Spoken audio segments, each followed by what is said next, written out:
Hello friends, welcome to my YouTube channel medical study point. आज का हमारा topic है ब्लड प्रेशर। तो चलिए स्टडी करते हैं। Blood pressure, first of all हम देखेंगे कि ब्लड प्रेशर बेसिकली होता क्या है, इसकी क्या डेफिनेशन है। Blood pressure is a force और pressure that the blood exerts on the walls of blood vessels. नाम से क्लियर है, ब्लड प्रेशर। ब्लड कोई प्रेशर एक्सर्ट कर रहा है, कोई प्रेशर अप्लाई कर रहा है, और ये प्रेशर किस पर पड़ रहा है? Walls of the blood vessels पे। जो ब्लड वेसल की वॉल है उस पर ब्लड प्रेशर अप्लाई करता है, प्रेशर एक्सर्ट करता है या फोर्स एक्सर्ट करता है, उसको बोलते हैं ब्लड प्रेशर। अब हमें पता है कि हार्ट का काम है ब्लड को पंप करना। हार्ट का जो ब्लड निकलता कहाँ से है पूरी बॉडी में? लेफ्ट वेंट्रिकल हार्ट में है। लेफ्ट वेंट्रिकल से आयोटा निकलती है। आयोटा देन फर्दर ब्रांचेस में डिवाइड हो जाती है, जो कि पूरी बॉडी को ब्लड सप्लाई करती है। जो वो लेफ्ट वेंट्रिकल से ब्लड निकल रहा है, वो ब्लड वेसल्स पे, जैसे कि आर्टरीज पर, एक प्रेशर अप्लाई करता है। जब वो ब्लड निकलता है तो प्रेशर अप्लाई करता है ब्लड वेसल्स की वॉल्स पर या आर्टरीज की वॉल्स पर, तो उसको बोलते हैं blood pressure. Keeping blood pressure with in normal limit is very important. अब ये इतना इंपॉर्टेंट क्यों है ब्लड प्रेशर को नॉर्मल लिमिट में रखना? क्योंकि अगर ब्लड प्रेशर बहुत ज़्यादा कम हो जाता है, नॉर्मल लिमिट से कम हो जाता है, तो जो टिश्यूज़ या ऑर्गन्स हैं हमारी बॉडीज़ में, उनको एडिक्वेट ब्लड सप्लाई नहीं मिलेगी, प्रॉपर ब्लड सप्लाई नहीं मिलेगी, जिससे क्या होगा? टिश्यू डेथ हो जाएगी। फॉर एग्जांपल, अगर ब्रेन को ब्लड सप्लाई प्रॉपर नहीं मिली या किडनीज़ को नहीं मिली तो ऑर्गन डैमेज हो सकता है।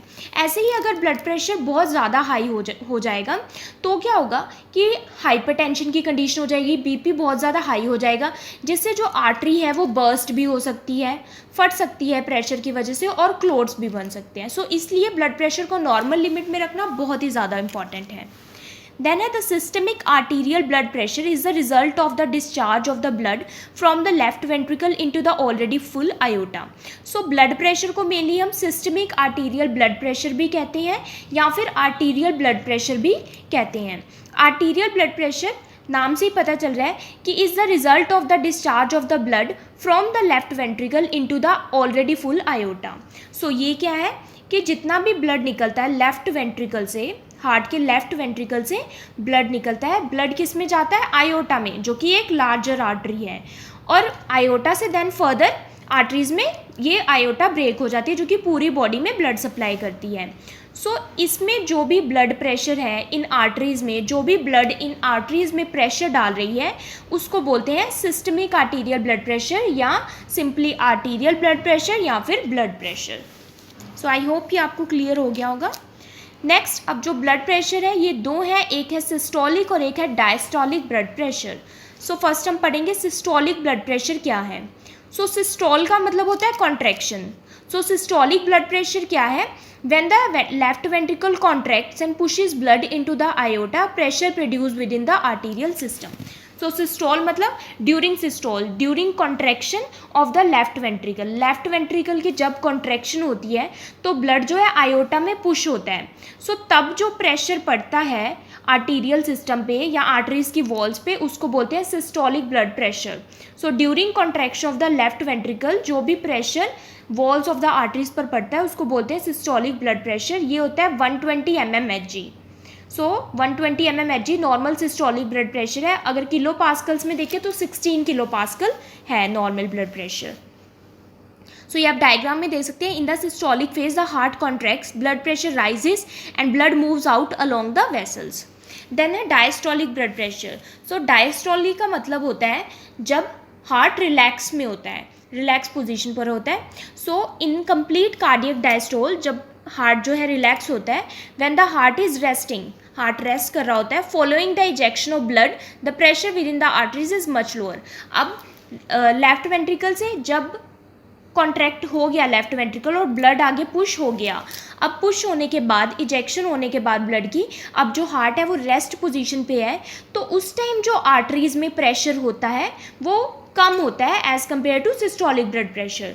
कम होने की वजह से उसको बोलते हैं डायस्टोलिक ब्लड प्रेशर, जब हार्ट रेस्ट पर होता है, और ये ब्लड प्रेशर होता है 80 mmHg और 11 किलो पास्कल्स। देन आता है पल्स प्रेशर। पल्स प्रेशर क्या होता है? Difference between systolic and diastolic blood pressure. तो सिस्टोलिक और डायस्टोलिक ब्लड प्रेशर का डिफरेंस कहलाता है पल्स प्रेशर। सो ये कितना होता है? 40 mmHg। देन बीपी को हम मेजर कैसे करते हैं? एक स्फिग्मोमैनोमीटर एक मशीन होती है, इंस्ट्रूमेंट होता है, उसको बोलते हैं बीपी मेजरिंग मशीन। सो बीपी हम उससे नापते हैं। ये आप डायग्राम में देख रहे हैं, इसको बोलते हैं स्फिग्मोमैनोमीटर, और ये स्टेथोस्कोप है, इसके द्वारा हम हार्ट बीट को सुनते हैं, पल्स को सुनते हैं। और ये है मैनुअल स्फिग्मोमैनोमीटर, आजकल डिजिटल भी चले जिसमें स्टेथोस्कोप की नीड नहीं होती। देन है नॉर्मल बीपी कितना होता है हमारी बॉडी में? 120/80 mmHg, या फिर ये किलो पास्कल में होता है 16/11 किलो पास्कल। हाइपरटेंशन और हाइपोटेंशन, हाइपर नाम से ही पता चल रहा है कि ज़्यादा, तो ज़्यादा ब्लड प्रेशर की कंडीशन को बोलते हैं हाइपरटेंशन। सो बीपी अबव 140/90 mmHg, अगर जो ब्लड प्रेशर है 140/90 से ज़्यादा चला जाता है तो नॉर्मली हम उसको बोलते हैं हाइपरटेंशन। और हाइपो मतलब कम, सो हाइपोटेंशन जब बीपी कम हो जाता है हमारा, सो ये 90/60 से कम हो गया अगर बीपी, तो उसको बोलते हैं हाइपोटेंशन। सो नेक्स्ट है फैक्टर्स डिटरमाइनिंग ब्लड प्रेशर। कौन से फैक्टर्स हैं जो ब्लड प्रेशर को अफेक्ट करते हैं? सो फर्स्ट है एज। एज में ये देखने को मिलता है कि जैसे जैसे एज बढ़ती है वैसे वैसे ब्लड प्रेशर इंक्रीज़ होता है। फॉर एग्जांपल एक न्यू बॉर्न जिसका अभी अभी बर्थ हुआ है, उसका जो ब्लड प्रेशर है वो 70/40 mmHg होता है। और एक 80 ईयर्स का ओल्ड मैन, उसका ब्लड प्रेशर 180/95 mmHg तक हो सकता है। So with age blood pressure rise होता है। देन है जेंडर। जेंडर जो है इसमें जो फीमेल्स हैं उनका ब्लड प्रेशर थोड़ा सा लो होता है देन मेल्स, और ये कब तक होता है? जब तक फीमेल्स मीनोपोज तक नहीं पहुंचती।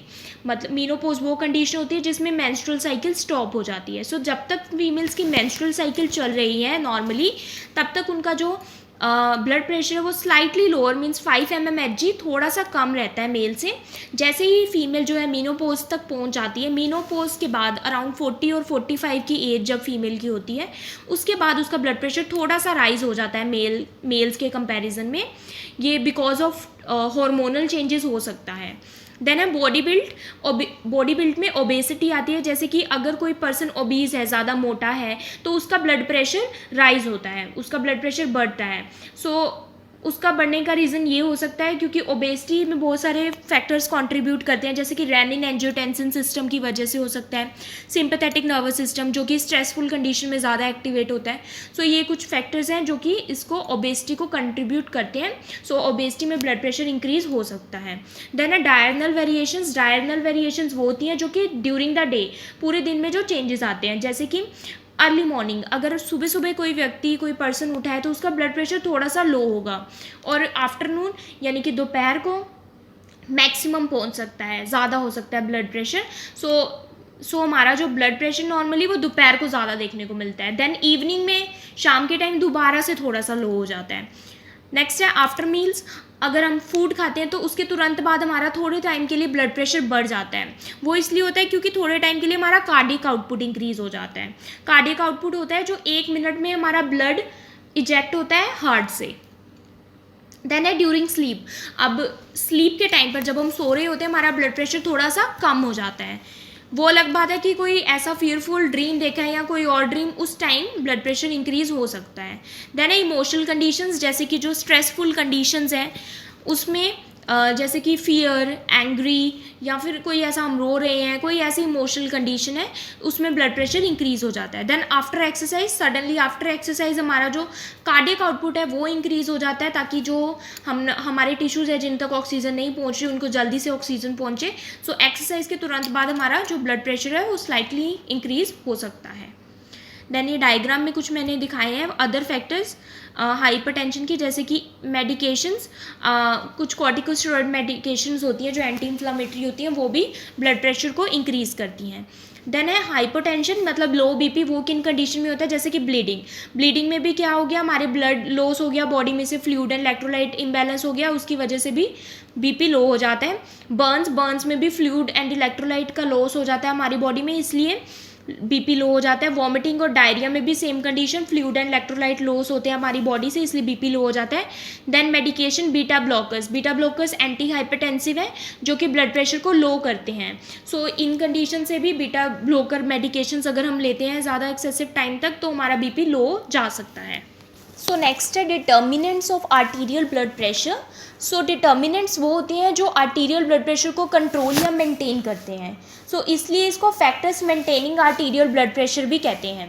सो इसमें मैंने दो फैक्टर्स दिए हैं, एक वो फैक्टर्स है डिटर्मिनेंट्स है जो डायरेक्टली प्रोपोर्शनल हैं और एक है इन्वर्सली प्रोपोर्शनल। डायरेक्टली मीनिंग कि जो ये फैक्टर्स हैं अगर ये इंक्रीज़ हुए सो ब्लड प्रेशर भी इंक्रीज़ होगा। इन्वर्सली प्रोपोर्शनल वो डिटर्मिनेंट्स हैं अगर ये डिक्रीज़ होते हैं सो ब्लड प्रेशर इंक्रीज़ होता है and vice versa. So directly proportional first पढ़ते हैं। फर्स्ट है कार्डियक आउटपुट। सो अगर कार्डियक आउटपुट इंक्रीज़ होता है सो ब्लड प्रेशर भी इंक्रीज़ होता है। अब कार्डियक आउटपुट क्या होता है? कार्डियक आउटपुट जो भी हार्ट से ईच मिनट, पूरे मिनट में जितना भी वेंट्रिकल से ब्लड रिलीज होता है उसको बोलते हैं कार्डियक आउटपुट। और ये फर्दर डिपेंड करता है स्ट्रोक वॉल्यूम पे। स्ट्रोक वॉल्यूम क्या होता है? ईच कॉन्ट्रैक्शन, हर कॉन्ट्रैक्शन में जितना वेंट्रिकल से ब्लड निकलता है। सो कार्डियक आउटपुट अगर इंक्रीज होगा सो ब्लड जो हर मिनट में निकल रहा है वो ज़्यादा अमाउंट में निकल रहा है। अगर कार्डियक आउटपुट इंक्रीज है सो ब्लड प्रेशर भी इंक्रीज होगा। अब ये कार्डियक आउटपुट किस किस कंडीशन में इंक्रीज हो सकता है? जैसे कि exercise, during exercise suddenly cardiac output increase होता है और कुछ इमोशनल स्ट्रेसेस में भी इंक्रीज हो सकता है। देन है हार्ट रेट। हार्ट रेट क्या होता है? जो हार्ट बीट करता है सो उसको बोलते हैं, हार्ट की स्पीड पर बीट कर रहा है उसको बोलते हैं heart rate. So heart rate अगर इंक्रीज होता है, हार्ट ज़्यादा बीट कर रहा है, हार्ट का जो रेट है बीट करने का वो ज़्यादा है तो ब्लड प्रेशर भी इंक्रीज होगा। देन है पेरिफेरल रेजिस्टेंस। पेरिफेरल रेजिस्टेंस होता है जो रेजिस्टेंस हमारी आर्टीरियोल्स, आर्टीरियोल्स मतलब जो पेरिफेरल आर्टरीज हैं वो ब्लड फ्लो को जो रेजिस्टेंस दे रही हैं उसको बोलते हैं पेरिफेरल रेजिस्टेंस। ये हम एक एग्जांपल के तरह समझ सकते हैं, जैसे कि अगर मैं एक पाइप का एग्जांपल दूं सो अगर पाइप को अगर मैं कॉन्स्ट्रिक्ट करूं, नैरो करूं तो उसका जो रेजिस्टेंस है वो इंक्रीज हो जाता है। ऐसे ही अगर मैं पाइप को डायलेट कर दूं तो उसका रेजिस्टेंस डिक्रीज हो जाएगा। सो इसी तरह से अगर पेरिफेरल रेजिस्टेंस आर्टीरियोल्स में इंक्रीज हो गया तो ब्लड प्रेशर भी इंक्रीज होगा, क्योंकि जो ब्लड है वो ज़्यादा फ्लो से जाएगा सो ब्लड प्रेशर इंक्रीज होगा। प्रेशर जो ब्लड का है वो वॉल्स पर ज़्यादा पड़ेगा। इसी तरह से अगर पेरिफेरल रेजिस्टेंस डिक्रीज हो गया सो ब्लड प्रेशर डिक्रीज हो जाएगा। देन है blood volume. So blood volume दो चीज़ों पर डिपेंड करता है कि हार्ट से कितना ब्लड निकल रहा है। सो ये दो चीज़ों पर डिपेंड करता है, एक तो वेनस रिटर्न, वेनस रिटर्न यानी इंफीरियर और सुपीरियर वेना केवा से कितना ब्लड हार्ट के अंदर आ रहा है, और कार्डियक आउटपुट कितने अमाउंट में ब्लड बाहर निकल रहा है। सो ऑब्वियसली अगर वेनस रिटर्न ज़्यादा होगा तो कार्डियक आउटपुट भी ज़्यादा होगा और ब्लड वॉल्यूम ज़्यादा निकलेगा। सो ब्लड वॉल्यूम इंक्रीज होने की वजह से ब्लड प्रेशर इंक्रीज होता है।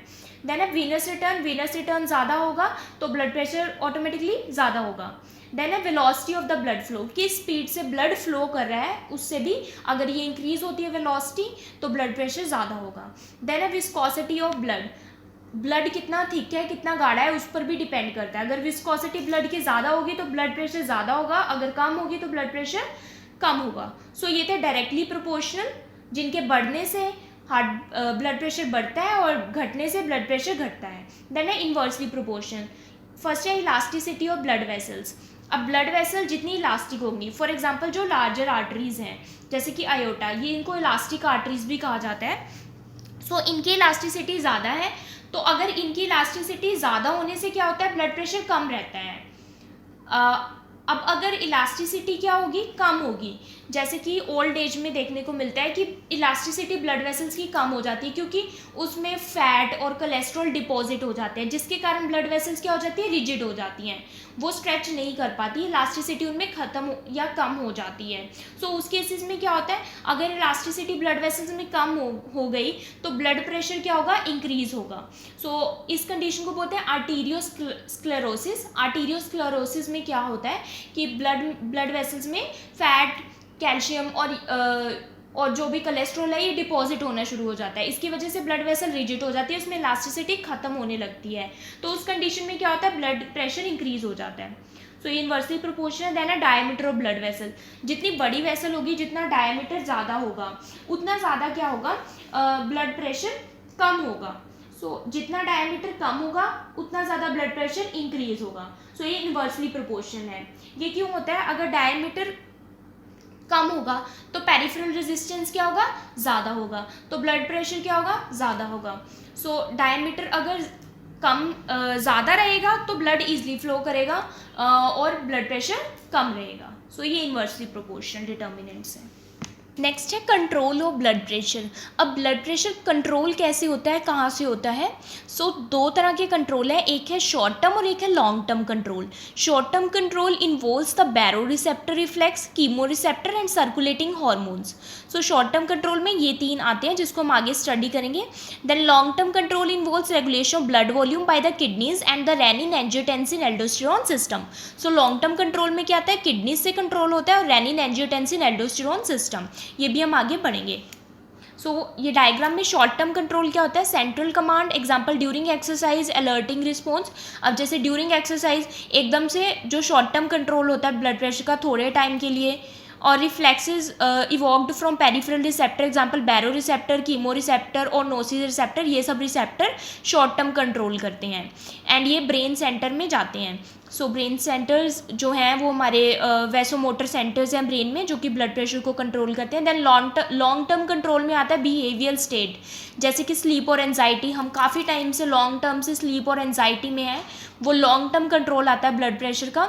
या फिर एबनॉर्मल रेगुलेशन डिसीज स्टेट, जैसे कि हाइपरटेंशन या हार्ट फेलियर काफ़ी टाइम से चल रहा है, सो उसको बोलते हैं लॉन्ग टर्म कंट्रोल.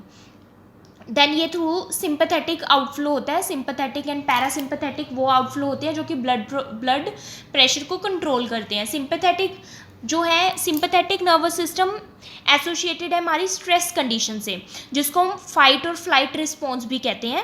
ये फाइट और फ्लाइट रिस्पॉन्स कब रिलीज होता है? जैसे कि सडन एंजाइटी या फियर का टाइम हो, एकदम से हमें कोई स्ट्रेस रिएक्शन हो, तो ब्लड प्रेशर जो है या हार्ट रेट उस कंडीशन में हाई हो जाता है सिंपैथेटिक में. और पैरासिम्पैथेटिक इससे उल्टा होता है जो कि रेस्ट की कंडीशन में होता है. अब हम short term blood pressure regulation को डिटेल में स्टडी करेंगे. इसको नर्वस मैकेनिज्म भी बोलते हैं क्योंकि ये हमारे नर्वस सिस्टम से कंट्रोल हो रहा है. सो इसमें rapid mechanism, within few minute, जैसे ही बहुत जल्दी ये इमीडिएट रिस्पॉन्स करता है, within few minutes, rapid है. All the nervous mechanism is quick in action, operates only for a short period, then it adapts to the new pressure. So ये बहुत ही शॉर्ट पीरियड के लिए काम करता है, उसके बाद ये नए प्रेशर पे अडेप्ट हो जाता है. मतलब ये थोड़े टाइम के लिए ही होता है. जैसे अगर थोड़े टाइम के लिए इंक्रीज हुआ ब्लड प्रेशर, देन वो नॉर्मल हो जाता है. It regulates by cardiovascular center और वैसोमोटर सेंटर. सो ये हमारे ब्रेन है, नर्वस सिस्टम, इसमें मेडुला और पोन्स मेडुला एक सेंटर होता है. पोन्स और मेडुला, वहाँ पर कार्डियोवास्कुलर सेंटर, सीवीसी सेंटर या फिर वैसोमोटर सेंटर प्रेजेंट होते हैं जो कि ब्लड प्रेशर को शॉर्ट टर्म के लिए रेगुलेट करते हैं. सो वैसोमोटर सेंटर के 3 एरिया होते हैं. वैसोकंस्ट्रिक्टर एरिया, सो ये क्या करते हैं? Send impulses to blood vessel through sympathetic fiber causes vasoconstriction. So vasoconstrictor area sympathetic fibers को स्टिमुलेट करता है और वैसोकंस्ट्रिक्शन करता है, बीपी को इंक्रीज करता है. वैसोडाइलेटर एरिया वेसल को डायलेट करेगा और बीपी को डिक्रीज करेगा.